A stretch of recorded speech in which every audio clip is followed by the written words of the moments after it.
Good evening, everyone. Thank you so much for joining us. I am Natasha Junejo. I'm literary lead at South Asian Heritage Month and a founder of South Asian Writers. And I'm joined by author Saz Vora, who is also a trustee of the UK Asian Film Festival, and who is a broadcast journalist as well, and has written 3 books that focus around East African migrants and her identity.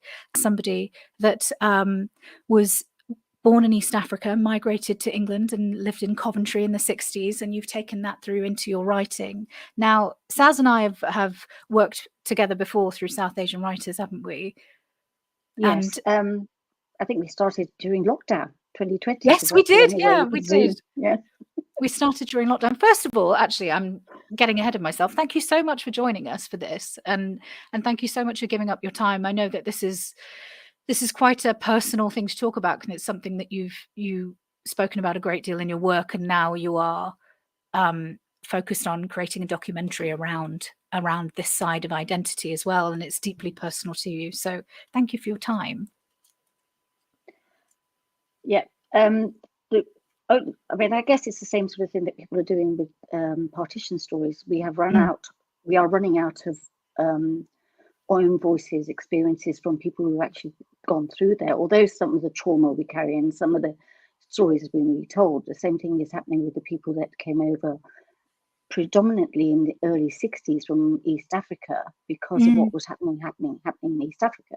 So, and it's apt to actually think more about what's going on because it's the 50th anniversary of the Ugandan Asian expulsion. So I am looking for and gathering as many stories, as many own voices, experiences to create a documentary so that we've got something for the future generations to look at. And it's one of the things that we we hardly discuss, because I think East African Asians are very different in the sense that we were already displaced at one point, and hence the double diaspora. Our parents or grandparents had already decided to leave India to go off to places like East Africa, and so therefore it made that place their home. And then when you were almost felt as if you needed to leave a country to escape for safety purposes,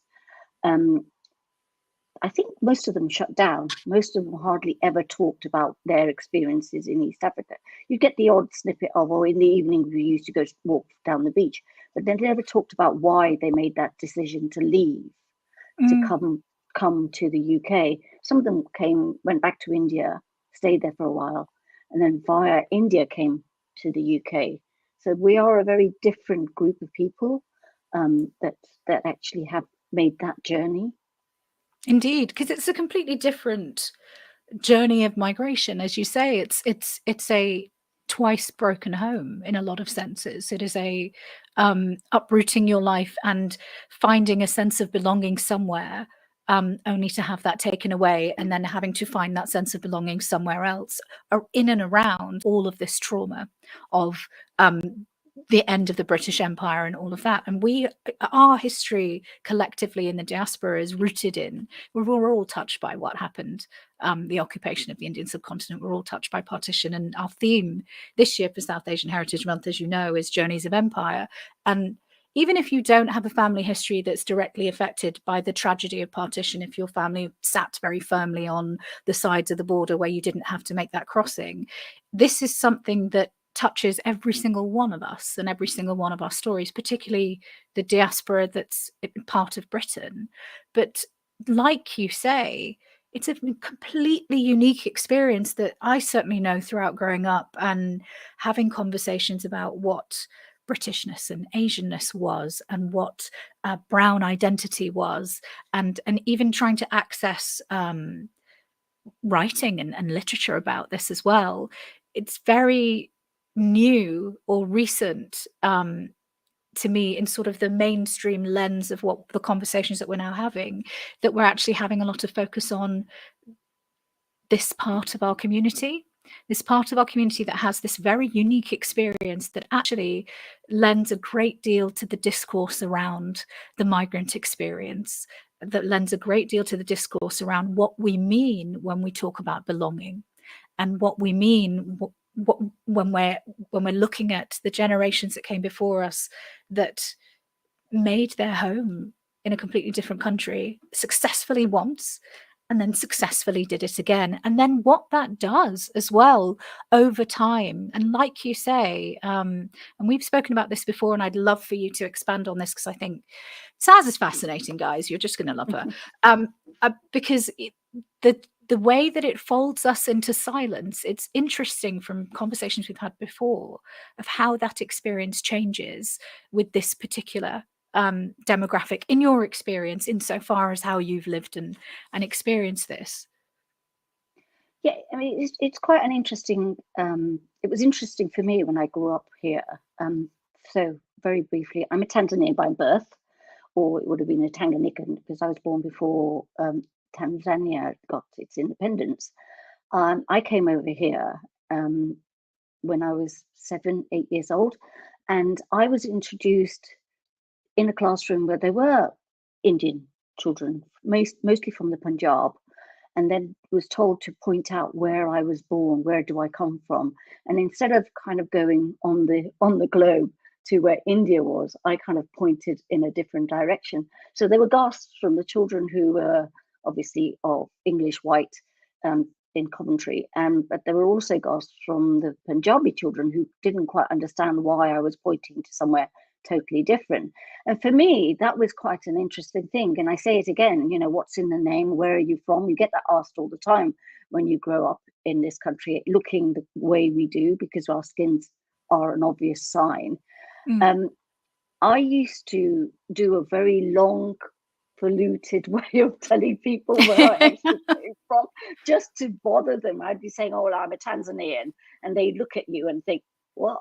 How can she be? Because they're obviously, everybody's stereotypical expectations of somebody who comes from Tanzania, part of Africa, is that you would look African. And then I would then sort of say things like, well, actually, my father left straight after partition to go to East Africa. My grandfather was always going up and down since the 1920s, and it was all of those things. And I said, but my family speaks Gujarati, and we come from that part of India. And then even then, the part of Gujarat is no longer where my family came. They were from Kathiawar, which is what it was called before partition, and then now has become the Gujarat. So there are also those kind of separate nuances. And then where do I belong? I have no idea where I belong. I'm kind of like, I have my roots definitely in my Indian culture and in my Hindu Indian culture, but I also have been exposed to everything else. When you're growing up, went to Sunday school, to a Christian church, all of those things that are kind of things that you embrace, and some of those things you embrace. But it was very interesting up until the 70s, when more and more East Africans came to Coventry, which is where I grew up. And then suddenly it was almost like there was a trigger that said, these are the people I belong to. And that's it. And it's a terrible thing to think about, but it is something that lots of people who are migrants feel. Well, it's natural, isn't it? It's a part of kinship, isn't it? As soon as somebody has a similar or adjacent lived experience to you, that's something, ultimately that these experiences have taught us that the land is something that gets taken away. It's not stable. This isn't a stable thing that is in our lives for generations as people who are part of this legacy.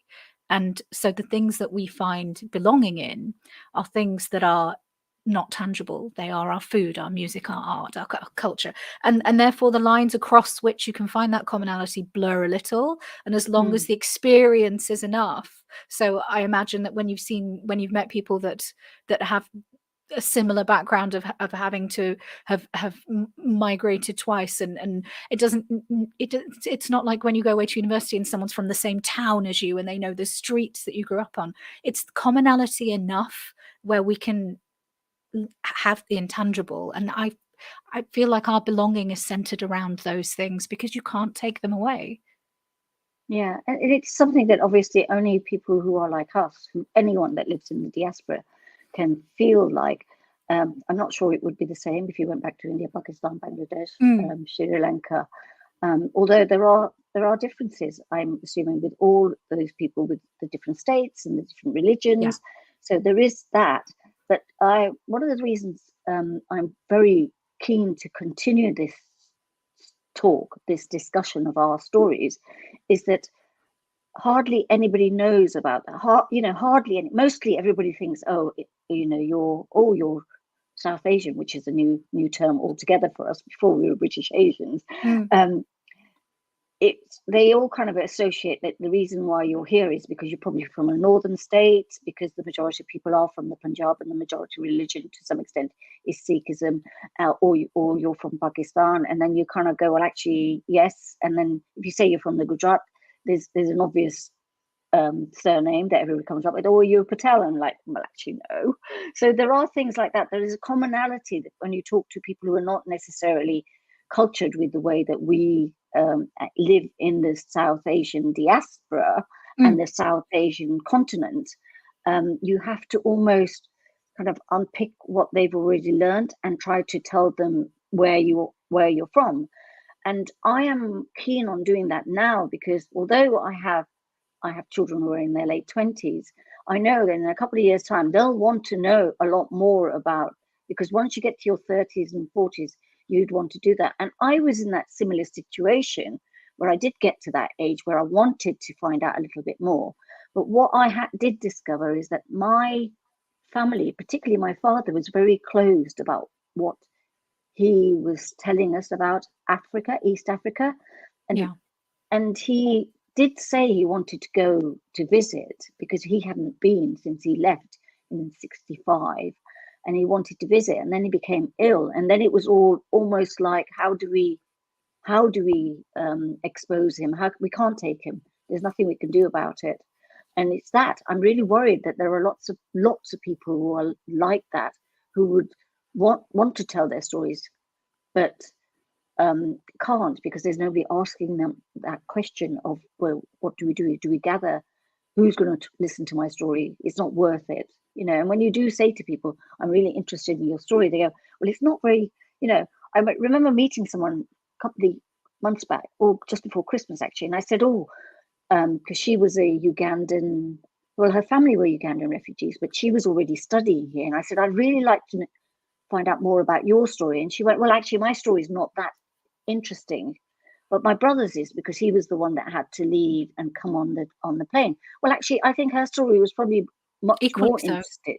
Yeah, absolutely, much more. Yeah. So those are the things that I'm really worried about, that people think their stories are not interesting. I think everybody's stories are interesting, however they tell them. And I agree.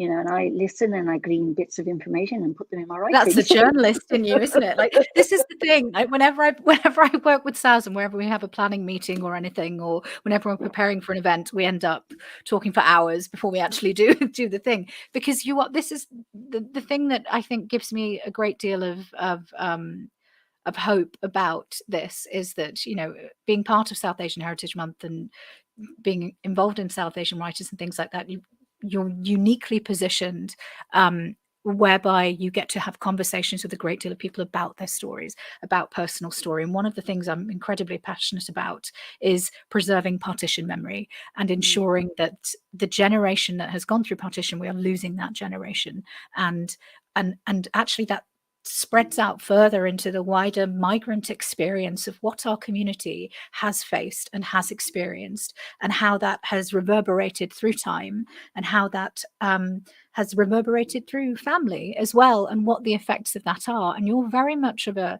similar mind, because of the way that you implicitly say, well, I think her story is actually just as important as her brother's, if not more so, because it absolutely is. And I think because our history has been folded away into silence in a lot of ways, because of the way the land was divided was done in such a manner as to not sort of qualify fully what was happening.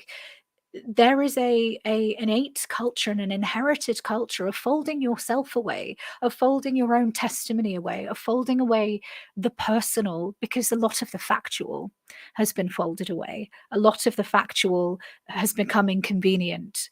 And so that has been cleared off the table already. And so you clear the personal away as well. And I do feel it explains a great deal about what our parents, grandparents, aunts, uncles have gone through and are going through, and how that has affected the culture as well through time, because we all recognize exactly what that girl said instinctively. Oh no, my story's not important. It's fine. It's absolutely fine. I hear that every day when I talk to people. And that's why I think it's so important what you're doing, because if that already exists in the culture, if that already exists around us as a community, already feeling very nervous about divulging anything about your private life, because remember, this is a community that was under occupation for 200 years. Of course, you're going to be. I've never thought about it too much before until recently. Of course, you're going to be guarded about your secrets. Of course, you are, because in some instances it can be life and death for your family, and we don't think of things in those critical terms, but because they're so far divorced from the time that these things have happened. But I think these are the after effects. And if that's the state of sort of the wider community, then this small section of our community, which is equally as important, if not more so, because they've gone through this unique experience, I'm so happy that we have people like you who are the custodians of these stories, who are going back and excavating these stories as well. So with that in mind, what has this process looked like for you when you've been having initial conversations with people, and then when you've been thinking about formalizing it and how to capture and record? So currently I'm just having initial phone conversations. Eventually what we want to do is actually go and ask people to just talk about their personal stories and record what they're saying. And then that will then eventually provide a framework for what the document. I have an idea of what I want in the documentary. And to be quite honest, personally, I want the women's story. I'm not, it's a terrible thing to say, I'm not so keen on the men's story, because quite often within our community, because we're very patriarchal anyway, the men have gone to another country. They've left their wives and their children at home. And eventually, once they've set up, they will then call the wives over, who then have to embrace a new culture, a new language, a new way of cooking with even the basic foods. So, when you're so used to cooking with certain vegetables and they're not even available anymore, which was an experience that's although, some of the vegetables were available, but it was just things like, it is things like, the usually okra, all the kind of bespoke vegetables that we so love, but we couldn't get hold of. So it's those things that are really quite interesting for me to find out through a women's lens what was their life like. So when she did say to me, oh, well, actually, my brother's much more interested, I've kind of said, no, your story is interesting. I really like to know why, how did it happen for you to be, because she was here studying at university, and then her family came. So she was already told, no, stay there, no need for you to come back. So she was the one that was possibly and would have been the one that actually got them, found a house, found a room enough for her to for her family to come and rent and live with her. So those are really quite strong women's stories that we need to do. That's what I'm doing. I'm asking people to kind of send me information through my website, sazvora.com, one word, SAZVORA, and there's a form there. And if you're willing to, or you have any information that you want to share with me, just send me an email. I will arrange a time to talk with you. And then what we're going to do is, and it isn't just me on my own, and there will be a group of us that are going to go get together and gather all of this. And it does work that we need to somehow put this in the archive. We'll hear Maya talking about the fact that, she's trying to get young people to record their voices from their grandparents or their aunts or mothers and, mothers and fathers or uncles and aunts. Those are the things that we need. We need all of that archiving available so that we've got it some way, somehow. And at one stage, I was going to write about these stories, and I thought, well, actually, do you know what? I don't think writing is great. I could write a whole book which has got everybody's individual stories, But I think this is much better, and in the fact that younger people are so much more used to an oral history or a video history, and that I agree. way everybody has access to it, including the people for whom English is a second language from our own community. They can understand it, but when it comes to something that's written in the book, it's much more difficult. So therefore, orally, somebody just talking about their experiences will help them to some extent. I know it's going to trigger and traumatize, but it will also allow them to think and say that they're not on their own. I think it offers healing as well. I think there's an immense opportunity here and we'll touch on this later as well. I think there's an immense opportunity when we take everything all out and we lay it out in front of us, and it is complicated and it is fractious and difficult, and we stare it in the face. What we offer ourselves is, yes, it's confronting, and yes, it's uncomfortable, but what you allow yourselves through that grief of looking at it is healing, and is to move beyond and to move past it. And really, I feel, because we've folded this away into so much silence, what we will lose by doing that is the truth of our history. And I think there is a great deal to be said for writing about it and writing books, because I think that's one of the most powerful ways of communicating. But particularly when it comes to this part of our history, oral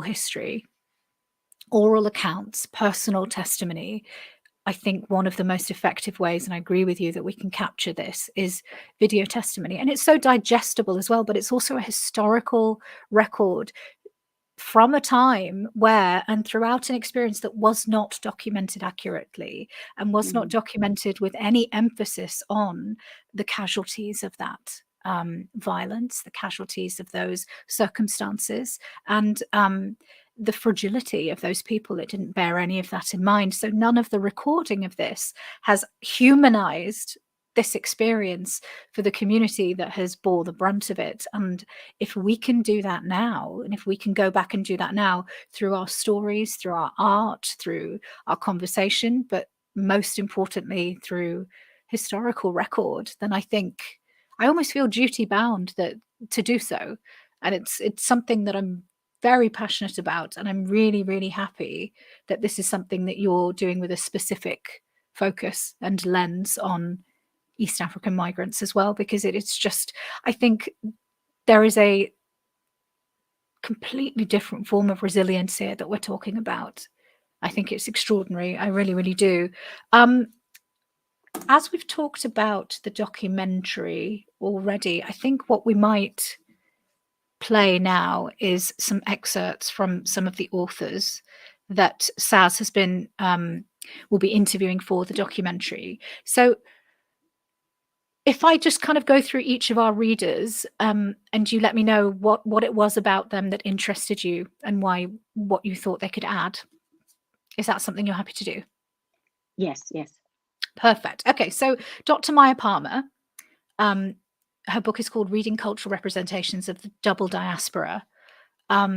What I love about her is that she is approaching this from an academic lens, which I think is very, very important, after the personal to then move to the analytical after we have things in historical record and archived away.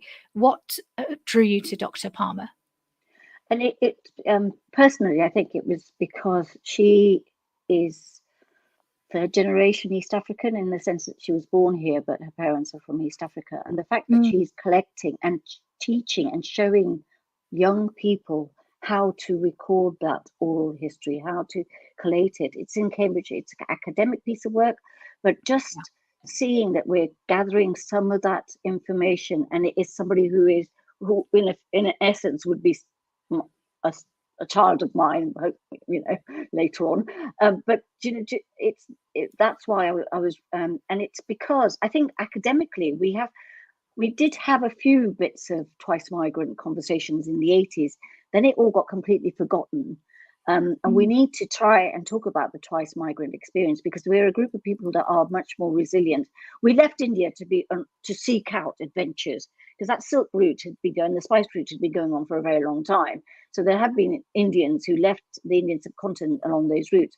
So her work will actually tell you the difference between those who left and fled because of this is not my country, and those who left because, do you know what, I'm going somewhere to become a better person, economic migrants. They've actually made that in their head. So when they came over here, they already set up their own businesses. They've already been successful in another country. Yes, when we came over here, some of the qualification wasn't recognized, and they had to start from ground zero. But within a few years, and we're talking about like 5 years, they were the corner shop. They were the ones that opened a corner shop and then made it into a big supermarket chain. Instead of, I'm just working in the corner shop, it was like, off license, this, that, and the other, and it grew bigger and bigger. They're the ones that it's the enterprising pioneer mentality, isn't it? Which is, again, lends itself to resilience. And so I think that's why I'm really keen on the work that she's doing, which I think, and then the other thing is the consultancy work she does, which is brilliant because she's telling people about a group of people that are not necessarily, oh, here are the South Asians, here we are, but this is a marginalized minority group, hidden probably from most companies, and that's what appealed to me about Maya's work. Brilliant. I love that, and I can't wait to see what you guys can do together, genuinely. And I love what she's put together for us for this video, explaining her project and everything, which we'll show everybody in a moment. Also, we have Sneha Purohit, who is a poet, who's wonderful, and she's been working on a book that's called Brit In, Twice Migrant, Once British. So Sneha's book is really amazingly in the sense that she's doing exactly what she did, what I was hoping to do, which was get first-hand experience of people who'd come over from East Africa, and she's actually written it in her book. So she's going to be reading an excerpt from somebody's experience of coming from here as a Ugandan Asian. And why I chose her is that I was quite intrigued because she was doing history at SOAS. So for those who know that SOAS is, where you would go to find any information about anything to do with Oriental studies, as it's called, all the histories of, South Asia, Africa, and she couldn't find anything written about East African Asian, which is her background. So again, it's that, isn't it? It's the kind of, hold on a sec, why isn't there anything about me? Because I want to write about this, but there's nothing I can actually find. And I have a similar problem in that I've been trying to research in the British Library about my family's experience and about stuff that happened in East Africa, in Tanzania, and that my uncle had talked about. And again, we can't find any of that information as such. There are pieces of, there are documents available, but it's not readily available. So what Sneha is doing, which is brilliant, is that she's putting a whole lot of that information within the book, including when I had a little conversation with her about the journey that went on the steamships from India to East Africa, because a lot of people did that. And I remember I did one of those twice, probably, in my childhood. But those are the sort of things that nobody actually took. And it was sort of ongoing ships that traveled to and fro all the time. But nobody. And we just we've got no reference point for them, have we? No. I mean, we have recollections of people who came from a ship to here.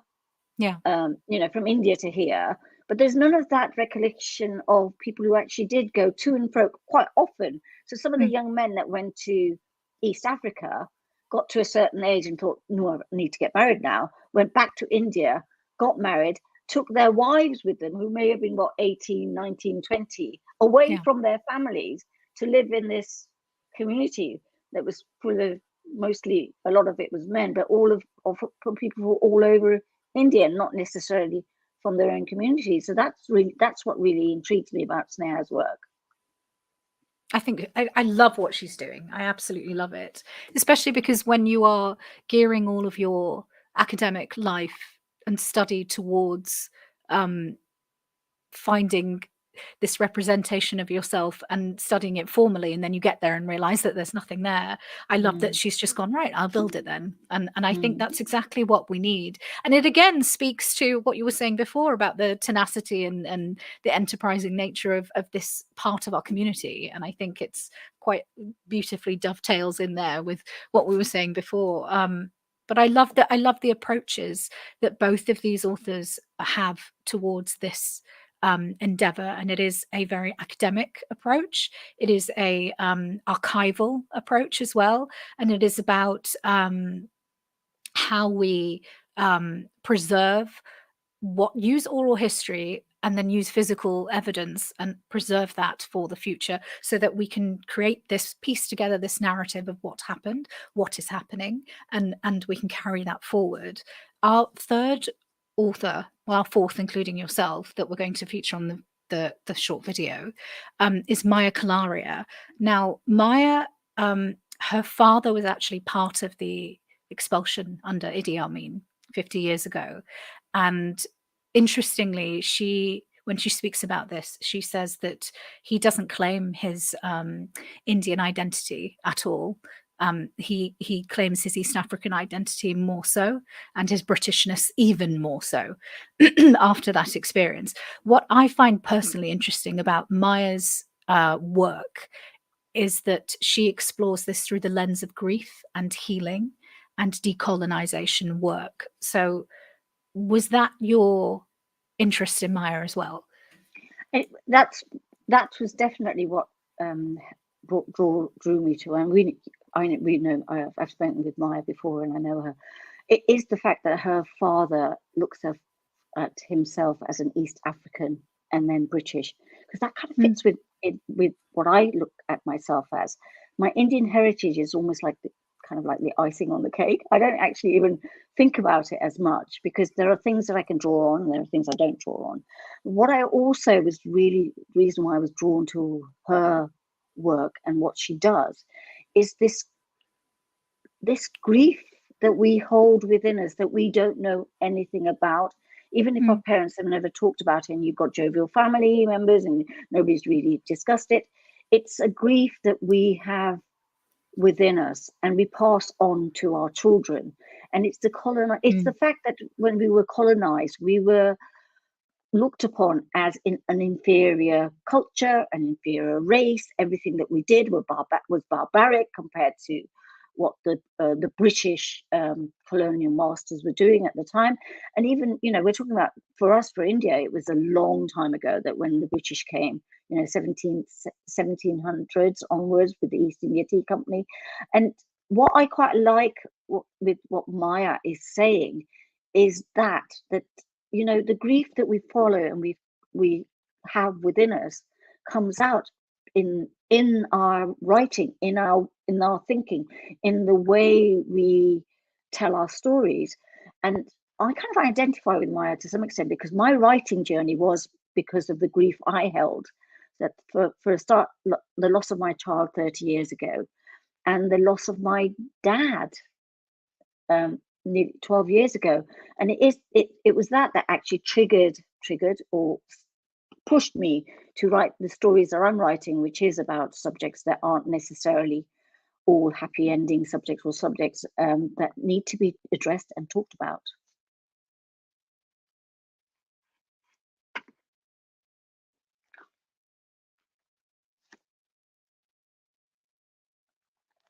Natasha, you need to unmute. Oh my goodness, I'm so sorry. I'd like to come back to what you were saying on grief, and briefly pause to play the video, but I don't know whether I was cut off there, but I was just saying thank you, and that's really beautifully said. And I think, so for each of these authors, we're ending on Maya, and Maya will touch on grief, and she's going to do a reading about holding grief, and then we'll come back to this. So it's very technical now. Okay, I'm going to take us both off stream, and then I shall share the video.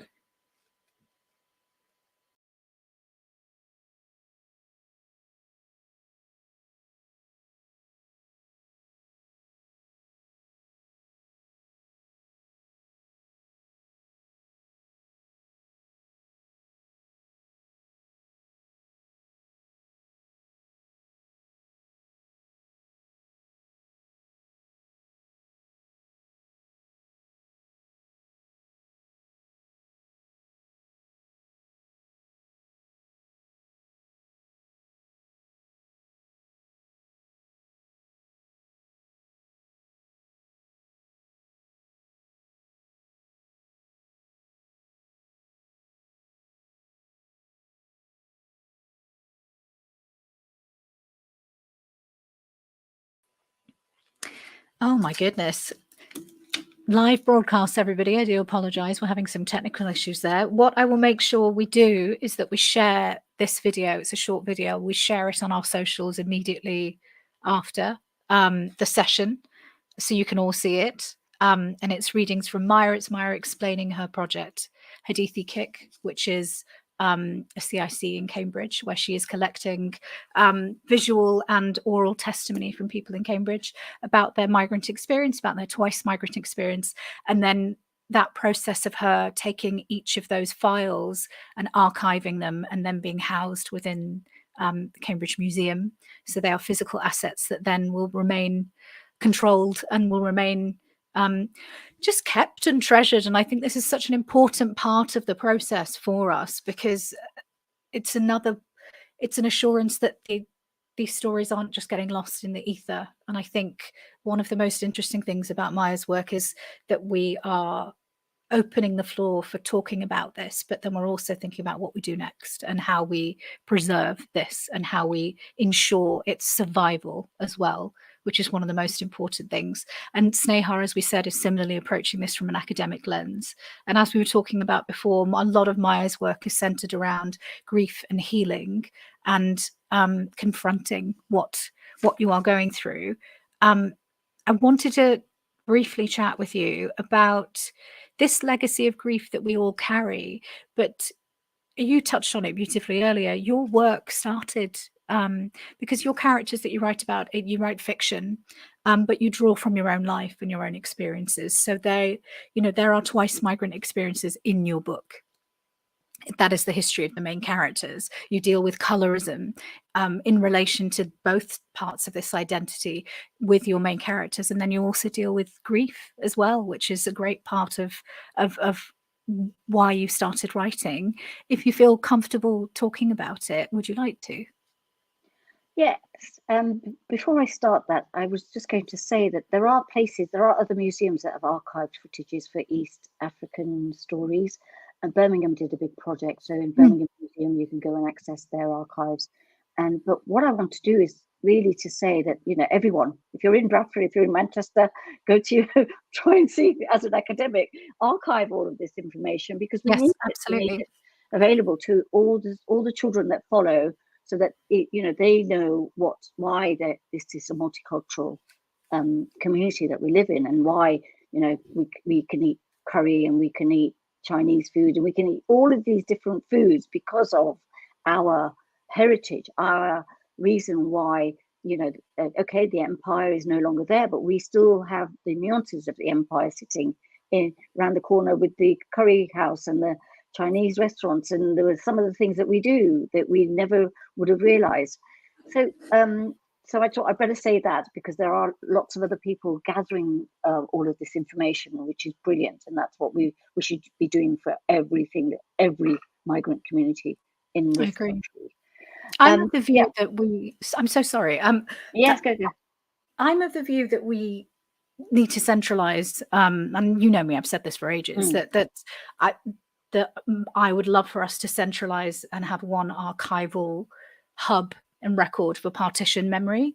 And insofar as that extends to migrant memory, is that something that you would like or would want to create and or have separate to, in terms of the East African migrant experience? Do you think there should be a separate national archive for this? I personally think yes, but there are, if you actually think about twice migrants, there are people that came from Fiji, indeed, Singapore. There again, so twice migrants. There is a double diaspora strand that needs to run through the partition story, because the partition story, to some extent, yes, there were lots of them that left prior to partition. But one of the reasons why they left in the 1920s is because the British were already going to, there were all these British colonies that you could hop over to and work. So those who were entrepreneurial thought, well, actually, you know what, I'll go there because I know, and we're talking about indentured slavery that had gone on prior to that. We're talking about when the slave trade finished, there was a whole bunch of people that were kind of taken to some extent, surreptitiously when they were 14 and 15 Yeah. to places where they were working on plantations, but they were indentured slaves in the sense that they were given some money and said, oh, you can go back. Yes. But they never could, because their wages were taken back to give them a place to live. So those are the sort of stories that we all need to know about. So I would love to have almost like a great big archive that anybody can access, that has all of those stories. And the partition story is really relevant in the sense that those kind of stories, those are the stories that have actually left a legacy, a grief within us as a community. So I think the partition story, definitely, it needs to be in the curriculum. And then if you've got a good enough teacher who actually can then look at the other archival information, they would then say, well, because of partitions, this is what happened, and this is what happened, and this is the person that this is why so many people live in other parts of the world, and then they decided to come here because of what had happened to their own countries. Yeah. So yeah, definitely one of those things. I'm happy to talk about my grief story, if it's so funny. I always kind of feel that I talk about it quite a lot. I'm not at all disturbed by it. And I think what was brilliant, what has been good for me, is the fact that I write stories about that child loss. I lost a child 30 years ago. He was born, he had a brain hemorrhage as soon as he was born. And then all of that triggered sort of some of the things that you get culturally told as a woman who gave birth to a disabled child, because that's what he was classed at for a period of time until he passed away at 8 weeks. And I buried that. I buried my grief. I did have counselling. I'm not saying I never did. I did have counselling, but the counselling wasn't appropriate for me, for my background. It was almost very sort of nuclear family, Western centric. Luckily, I'm talking more about that, thinking that we need to expand that, the mental health aspects of it. Yes, yeah, absolutely. And it's the mental health aspect, and the fact that I still hear about those types of shaming and blaming the woman for having a child who is disabled, shaming and blaming a woman for not being able to carry a child, shaming and blaming a woman for sticking up for herself when there's a lot of coercive or domestic violence. We tend to have a very secretive patriarchal society, and my stories are definitely about East Africans because that's where I come from. Those are the stories I know, and those are the people I know. I don't want to write stories, and they are stories. They're not. They're not self-help books. At one stage, somebody did say to me, "Why don't you write a self-help book about this?" And then we might be keen on publishing it. But I don't want to write. I want to write a story about characters and how they cope with grief and loss at a period of time. But I also want to almost get you as the reader or somebody who's listening to it to actually come to your own conclusion and identify with those people, because not everybody is black and white. There's a lot of grayness within our families. There's a lot of grayness within our communities, and it's the grayness that needs to be explored, not necessarily the black and the wrong or right, because no story is ever wrong and right. So the grief really did to some extent shatter me when I actually did embrace it. And for probably about 1.5 years, 2 years, I was anxiety filled. I still am to some extent, but I recognize it. I had cognitive behavior therapy. And what that does is it allows you, it's a thinking. So I had read Radhika Apte, who's a Bollywood actress, had said that it's kind of an intelligent way of working out your mental health capacity. It's a thinking, you can think through processes and decide what works for you and what doesn't work for you. So you yourself have to make those changes and decide, am I going to do this or am I not? And choose what works and what doesn't. It's not every form of therapy works for everyone. Some people can quite easily talk their way through. And I think mental health was what my mental health is what drove me to go back to the book I wrote in 2006. So my son was born 30 years ago, and in 2006 my dad was diagnosed with bone cancer. I love my dad. I still love my dad. I miss my dad every day. All I have to do is think about it and I get really kind of teary, and my voice goes, because I don't know, he was my kind, almost like a cheerleader. So when I was 11 years old, I said I wanted to go and work with the BBC, and he went, yeah, you can do it. So it wasn't like, no, you can't do it because you're a girl. It was like, yeah, you can do it. So he was my cheerleader all the way through. So when he was diagnosed with the bone cancer, I kind of grieved for his illness, because we knew we had a short period of time to deal with his loss.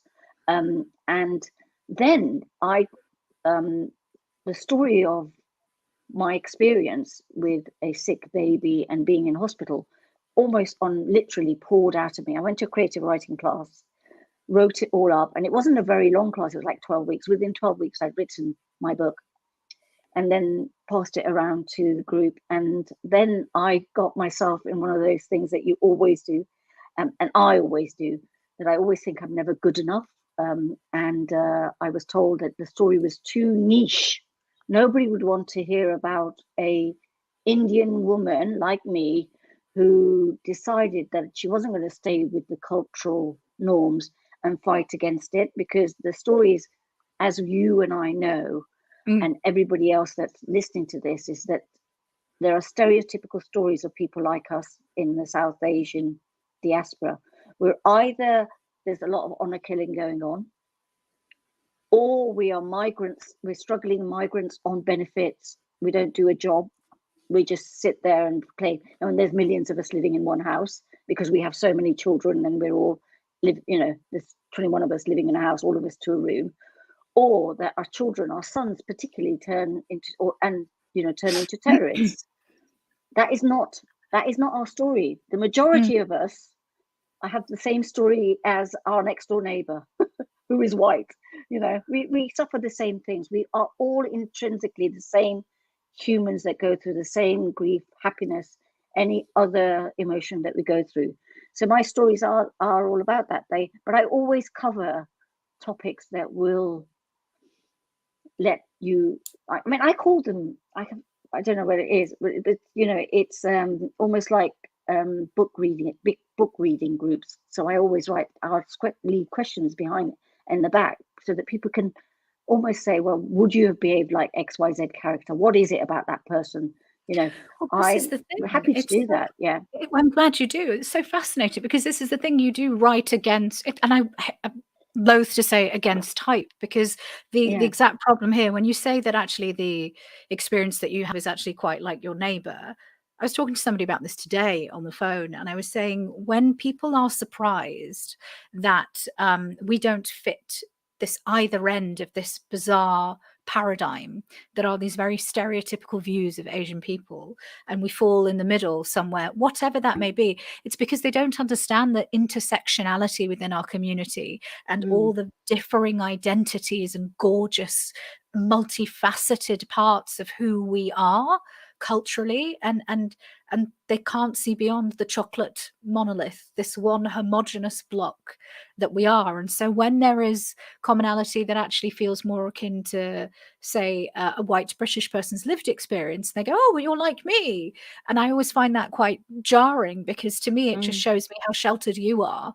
We're all the same, actually, and it's that what you're revealing there is that you don't view my community as fully rounded, multifaceted people. But I think one of that, and that's me generalizing a great deal, possibly being a little bit oh gosh, I've lost my words now, but brain fog is real, guys. After COVID, it's very real. But what I mean to say is, we have this even within our own community, because you are a minority within your own community as East African Asians. You're your own part of the diaspora. And when I used to meet people that I grew up with at school, and we'd kind of ask where our parents were from and what have you, and where our grandparents were from, and and my friends would say, oh, well, my family's from Africa, everyone would just go, oh, okay. And there was no further understanding beyond that. And even from myself, because as children, we were just like, I don't really get it. Let's go play with toys now. And that was it. And it makes me so frustrated that even as within our own community, that we don't sit there and make space for that and those conversations, or at least haven't until now. And I think that open, transparent conversations that we're having now, creating space for each other to share whatever we want to about our lived experience, is so, so important. And what I love about your books in particular is that the cross-cultural identity of your characters is front and center. The East African migrant identity of the families in your books is front and center.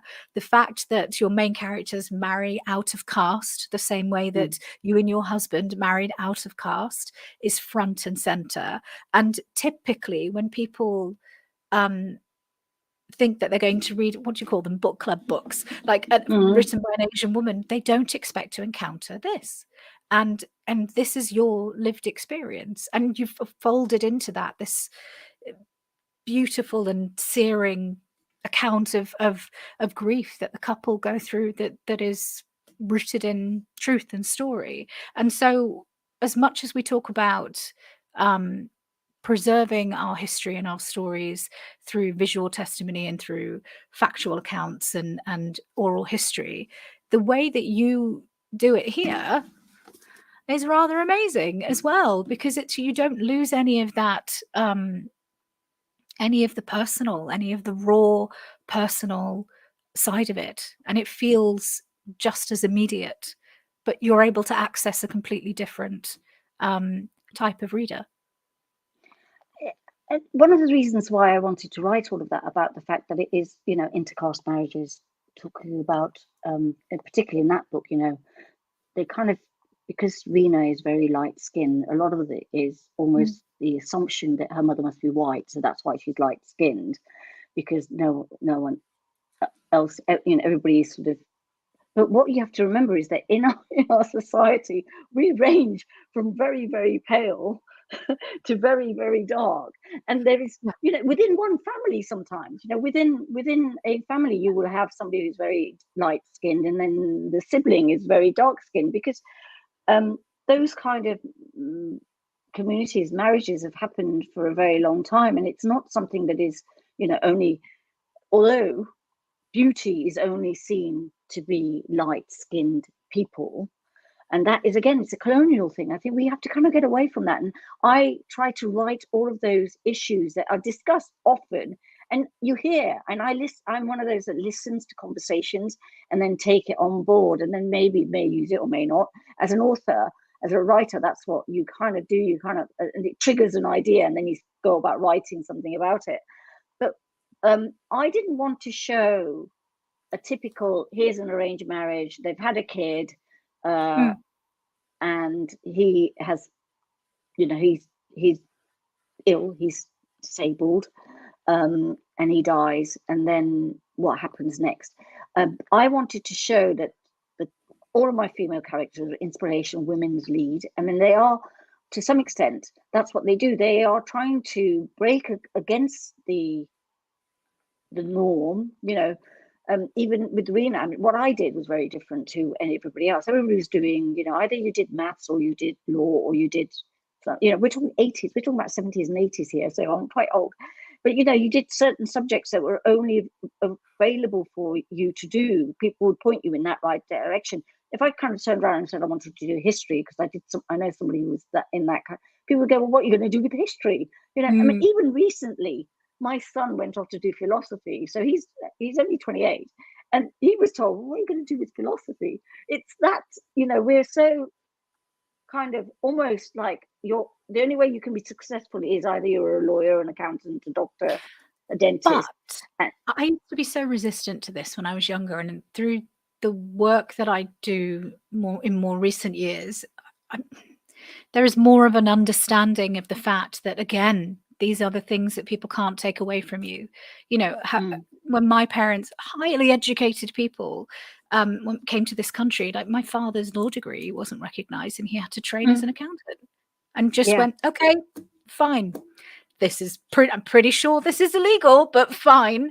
And that's just how it was. And, you know, my mum has, God, I've lost count of how many postgraduate degrees she's racked up over the years, because it is this constant, I think, and I think it's too simplistic to say that it's because of fear, because that's not giving my mother any credit at all. She's a fabulous woman. But what I mean to say is, I think this overachieving sense that we have, and also this sort of perhaps this drive or steering into very secure careers, is because look at our history that we're only fully examining now, that we're only fully examining the truth of actually how brutal it was, and actually how unrelenting it was, and how unforgiving it was, and how unabashed people were about taking everything away from us.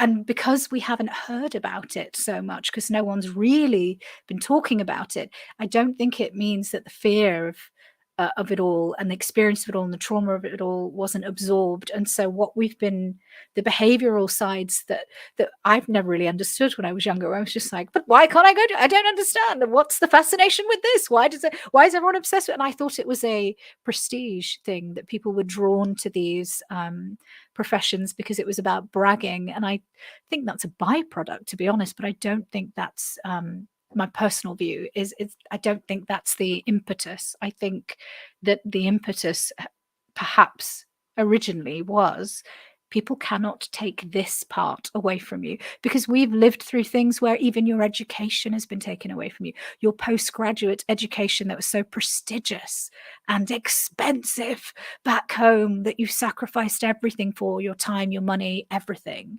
And you get to another country and it's supposed to be worth something, and you're told that it isn't, because of, well, it wouldn't happen now, but it was institutional racism. And it's the same thing that happened again. We're talking about the Windrush. If you talk about the Windrush generation, same thing happened to them. Same thing happened to the East Africans that came along.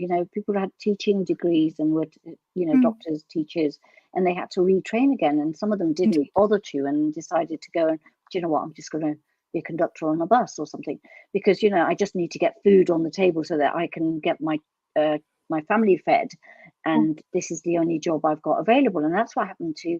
It's a very strange thing, but to some extent we are a minority as well, because there are people that did come over that didn't have any education, didn't have anything to bring with them, and all they had was whatever skill set they had, and which was to work in factories.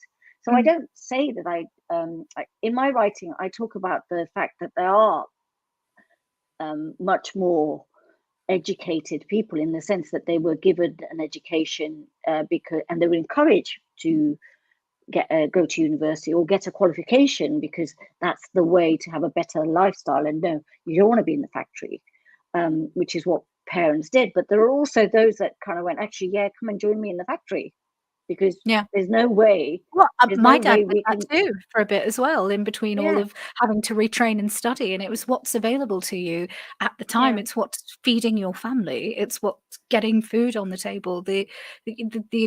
It was never cut and dry. What would be cut and dry now? If you go to school, if you enter higher education, you do your degree, and if you're on a vocational degree, then that end result, job done. And that's it. And then that job has a very specific track and career progression, and that is guaranteed. And that was all destroyed. And so once you are within this system, it is safe to then go back on that track. So when you have children within that system, and then you go, hey, these are the safest things, because, you don't want to know what we went through. But those conversations were never had, I don't think. And so I think there was just this sort of misunderstanding and pressure, which I think largely we've sort of read as everyone wants to just brag to their aunties about what their kids are doing. But I genuinely believe there is something further beyond that, and then we're only unpicking this fully now. And it's it's made more varied and richer for the work that you're doing, because I wager that the experience from this part of the diaspora is marginally different, and there are different behaviors as well that present in these situations, like where you would pivot to and how you would be because of that, having made your life before and left and gone, well, I'm going to be industrious and I'm going to try here first, and that then imprints in a different way on the trajectory of that family. And it runs through your DNA, I think, the fact that you have had to kind of displace yourself twice. You've made a successful business, and then whatever you've learned from that business, you cannot use again. Quite a few people did, but some of them didn't even bother to use it and thought, you know what, I'm just going to carry on because this is ridiculously difficult.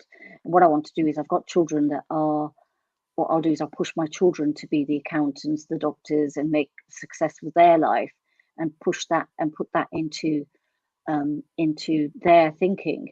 And one of the things that's really, and I noticed this, that when you have conversations with certain people from certain communities in South Asia, they'll say, well, I was never allowed to study until I got married, and then you'd get married into a family that would go, okay, yeah, you can go on to do a degree as long as you do it at the local university. I found those kind of information, that sort of information, really interesting and really different, because my father never differentiated. Most East African Asian families, I'm probably going to be too broad brush about it, didn't differentiate between their boys and their girls and sent them off. And mostly they came here to study at university. So you hear about those, So, and it didn't matter whether you're a boy or girl, you've already got a degree there. You've already gone as far as you can in that country. We now need to send you to the England, which is where the qualifications are coming from.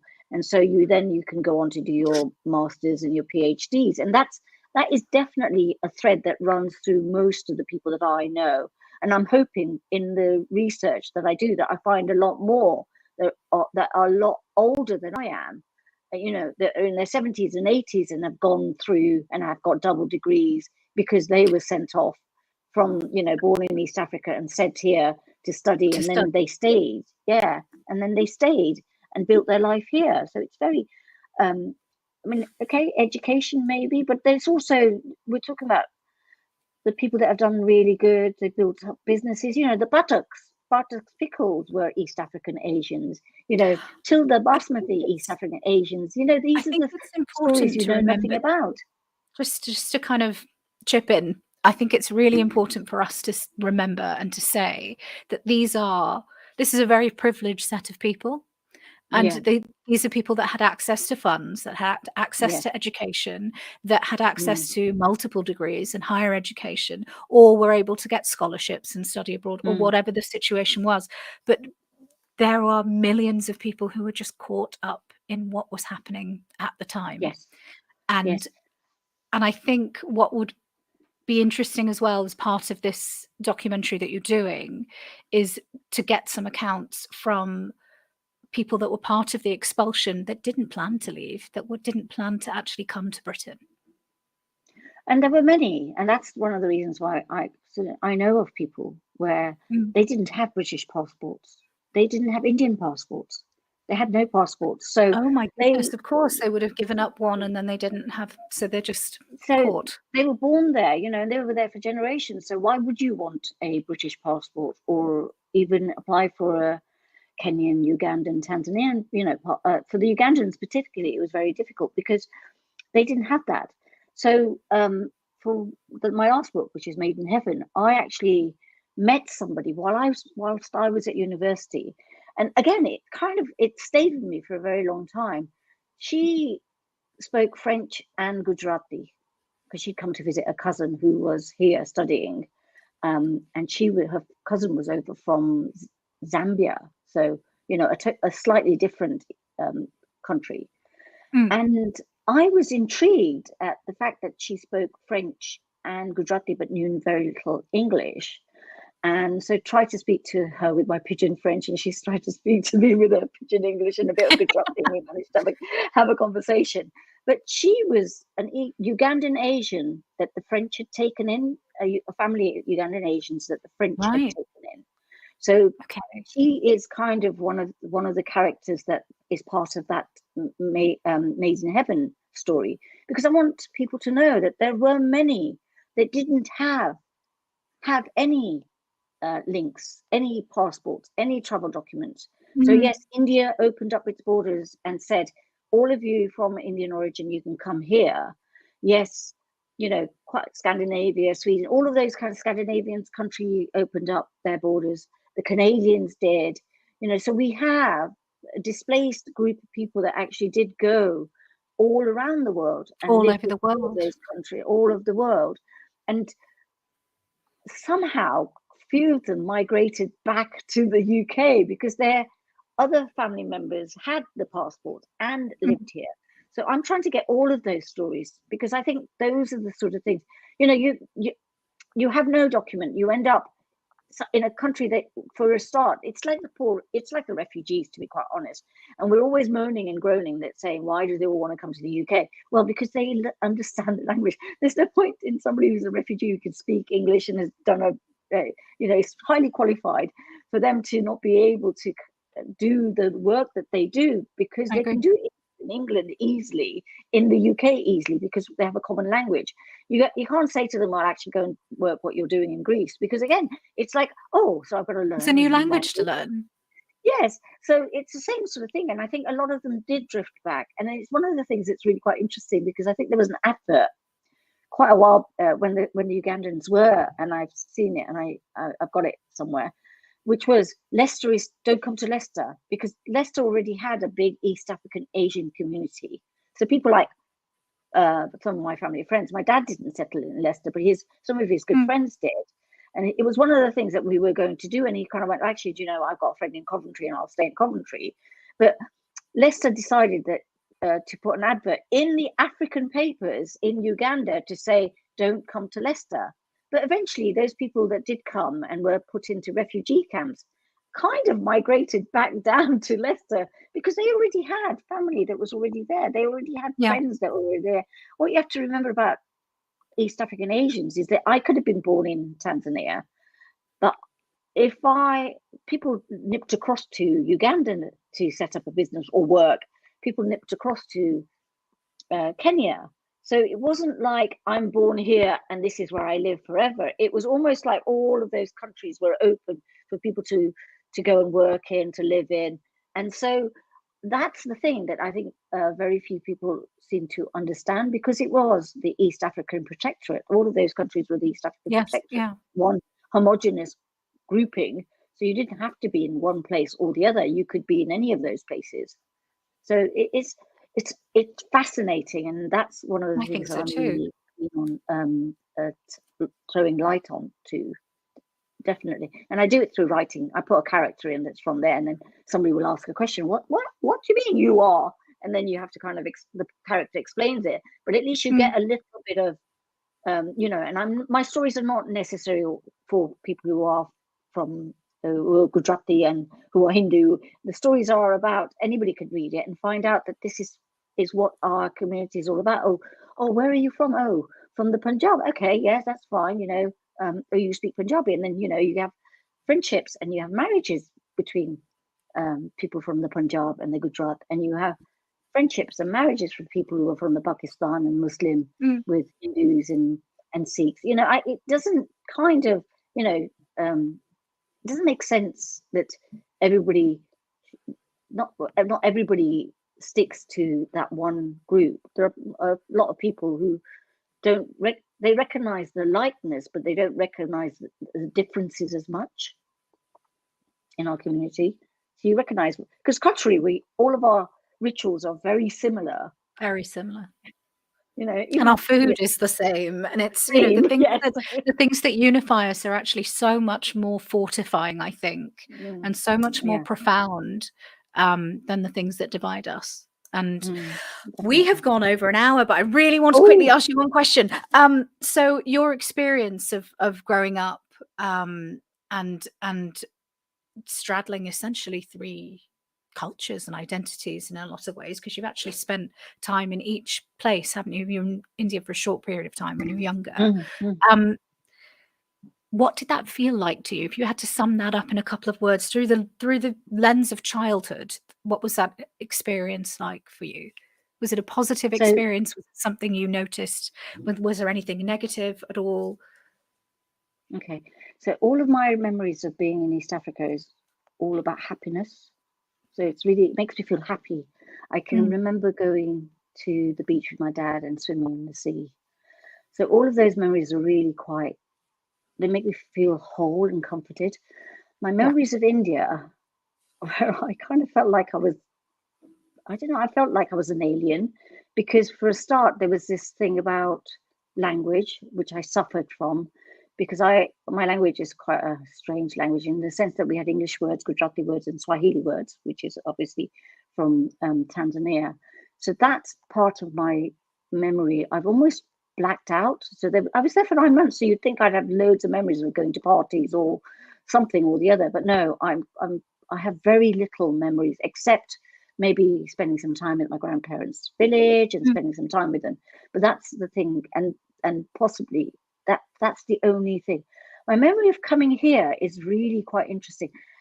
When I got onto the plane, I was given an orange, and it is something that's really quite interesting, and I still remember it. And it was something that ran throughout my childhood memories. I was given an orange, and it was like huge. So if you are from India or East Africa, oranges have green skins. But to be given a Jaffa orange, an actual orange that looked like an orange, was almost like, oh my goodness, what is this? And I didn't eat it. I remember bringing it home. And then when we had stockings, so my dad used to give us like stockings and leave stuff for us at Christmas, because he wanted us to understand what was going on. He would give us an orange and some walnuts. It was really interesting. And I do that with my boys, and they're like, oh, I've got another orange in my stocking. But it is even now, I'm like, yeah, orange. It was like, oh, mom. And such a beautiful story about the history of the orange and double diaspora and twice identity, and your boys going, oh, great, thanks. Yeah, and they're like, oh, we've had oranges before, but it was just that. It was just that, and the cold. That was the only thing that I remember. And honestly and truly, I think there is a lot of my memory. You want it in a free. I met brown people, I met white people, and I met black people, and it was really quite interesting how, to some extent, I kind of almost identified with the Afro-Caribbean, because they were African Caribbean much more than I did with the Punjabis, although I did have friends with them. But because it was like, oh, you're African too, to some extent, even though they weren't, So it's a very strange identity I have, and there are things about it that I kind of embrace, and there are things about it and I think, beautiful. No, but the orange is my go-to story, to be quite honest. I love orange. Yeah, love it. I know what presents to get you now, just orange themed presents. That's brilliant. That's really, really great. Gosh, we didn't even get to touch on colorism, but we are running so far over time. Thank you. There's some really lovely comments that have come in that I didn't get to fly on the screen, so I'm just going to very quickly. Nairobi, Kenya, excellent. And then Anand has come in with a couple of things just while we were talking. We hear the success stories and not about the casualties. I agree. No, true. And we do need to talk about the casualties. You're right, Anand. We need to talk about the casualties, the desperation, the fear, which is very much what happened during that time as well. Yeah. Oh, yes, intergenerational trauma. We could do an entire session on intergenerational trauma, Anand, an entire session. Oh, thank you, Simon. That's very kind of you. Oh. Saz, that's definitely one that I need to get hold of that and read it. Yes, 100%. Thank you so much, Simon. That's brilliant. We've got to go. But thank you for joining us, everybody. This has been an absolute pleasure. I will make sure that I have our team get the video together that we were going to play live in this session. And we'll either send it out to everyone that registered, or, oh gosh, we've got another comment, or we can post it underneath. Hi, Maya, how are you doing? Oh, bless you. No, thank you. Well, I'm just so thank you. sorry, Maya, we couldn't play the video. We had technical issue, but I'll make sure that it goes out underneath these posts, and I'll put it on South Asian writers as well, and I'll put it on South Asian Heritage Month. I'll make sure it goes out on our socials, just so people can actually see the writers that you'll be talking to and featuring, and actually so we can hear them talk about their work and what it is they do and why they do it. Yeah. So thank you so much for joining us, everybody. I need to do this, don't I think. Right. It's been a pleasure. It's been an absolute pleasure. Saz, thank you for your time. As ever, you've been a delight. You're wonderful. I could talk to you for 4 more hours, but I shan't. I'll let you have your dinner. So I'll let you eat. Thanks so much, everyone. Have a really good evening, and we will see you soon.